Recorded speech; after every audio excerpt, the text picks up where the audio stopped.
Next, we're going to move on to body toxins from food. Genetically modified foods are something that are extremely serious because they're everywhere. But these are the things that you want to look out for food. You know, most food has pesticides, has herbicides in it. Meat has hormones, antibiotics, dairy, soy.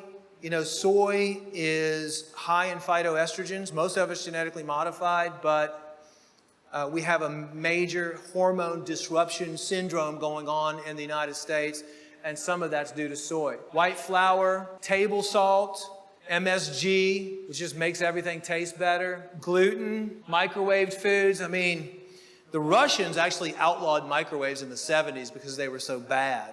And think about it. You're going to take a food and put it in a box, and you're going to put microwave energy through that food. It heats it from the inside out. It rips and tears through all the nutrients.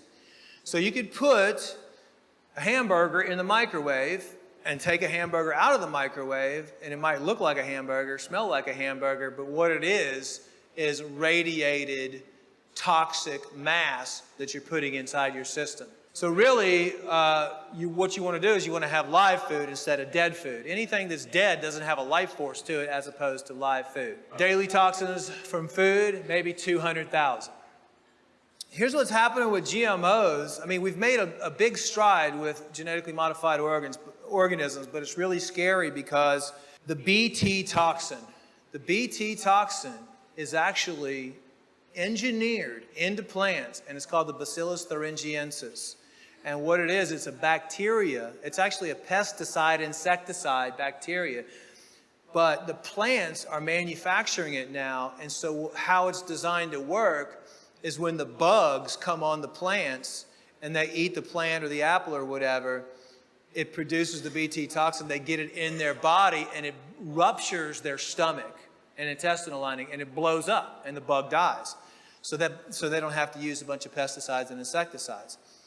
What's happening is the bee population is dying off because they're going to pollinate and they're getting the Bt toxin in their stomach and blowing up. The butterfly population is decreasing because the butterflies are getting the pollen on them from the plants with the Bt toxin, and their stomachs are blowing up. The whole ecosystem, and what scares me even more is what's happening to the kids right now. Because I have 2 little kids, and kids are way more vulnerable to these things than adults are. And when you have kids that are, anytime you go out to a restaurant, you have corn chips, a Mexican restaurant, you have anything made with soy, just look in your cabinet, and you're going to see a bunch of stuff in there that has soy in it or has corn in it, which is genetically modified, and probably the Bt toxin. And that's why that allergies in children is skyrocketing now. Like 1 out of every 3 children is suffering from rashes and allergies and everything else, because the Bt toxin will burn tiny holes through the intestines.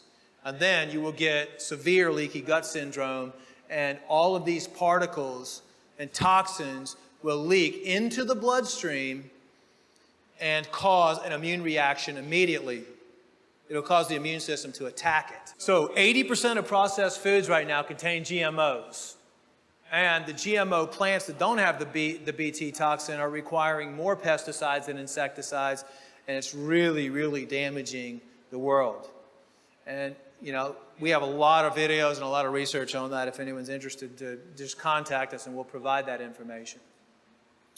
The next thing that's really damaging, that's contributing to the root cause of disease, is excitotoxins. And Russell Blaylock is a doctor who actually termed excitotoxins because he saw so many problems in the brain. Excitotoxins affect parts of the brain that control behavior, emotions, and sleep cycles.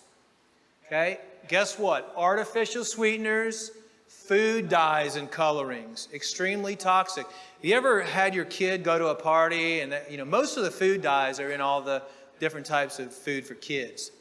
And then all of a sudden they're just going through the roof, and they're, you can't understand what's going on. You're thinking, oh yeah, this is probably the sugar, which probably a lot of it is. ADD, rash, depression. MSG is a dangerous neurotoxin, and excitotoxin, and it's not, you know, all the artificial sweeteners are, and those are things that you really, really want to avoid.